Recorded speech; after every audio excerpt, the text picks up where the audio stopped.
मला फक्त प्रभू संगती राहायचं आहे.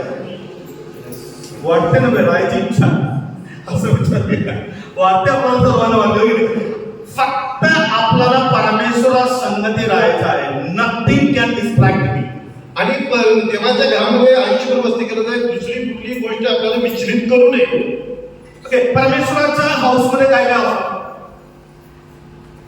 What all other things will be there in the house of God. आणि देवाचं जे घर त्या घरामध्ये काय काय असणार? एकमेकांची बुराई करणं, एकमेकाला त्रास देणं, एकमेकाला निर्वाळ बोलणं, नुसतं आरोग्य दे प्रार्थना करणं. काय परमेश्वराच्या मंदिरामध्ये काय आहे? In the house of God why we are coming. आणि देवाच्या घरामध्ये आपण काय येतो? आता काय म्हणतात? म्हणजे मी परमेश्वराचे मनोहर रूप पाहत आहे. परमेश्वराच्या मंदिरामध्ये काय आहे? मनोहर रूप. Let me ask you, you come into the presence of God, you always say that I am the house of God. Have you ever asked God, God, reveal the beauty of your holiness to me?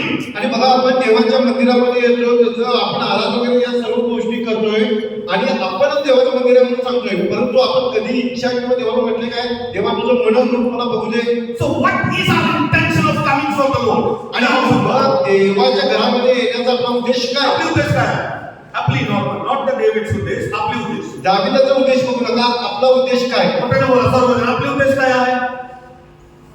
कुठला उद्देश नाही, असंच निवांत आले आपले. बोला ना, असे उद्देश राहू नका, बोलूया आपण आणि आपण करेक्ट करूया. आपल्याला काय आहे आपले उद्देश? मास्टर, माझं बिझनेस आपलं चालू होण्यासाठी प्रार्थनेसाठी आलो. परमेश्वरानं चांगलं ठेवावं. परमेश्वर मला काय चांगलं ठेवावं. काय दुःखी ठेवलं तर काय प्रॉब्लेम? दुःखी ठेवले तर काय प्रॉब्लेम नाही. डेव्हिड वॉज इन सच सोरो. आणि दावीद बघा दुःखामध्ये. लक्षात आले का? बघा, अंडरस्टँड द कॉन्सेप्ट हियर. आणि इथे तुम्ही संकल्पना समजून घ्या.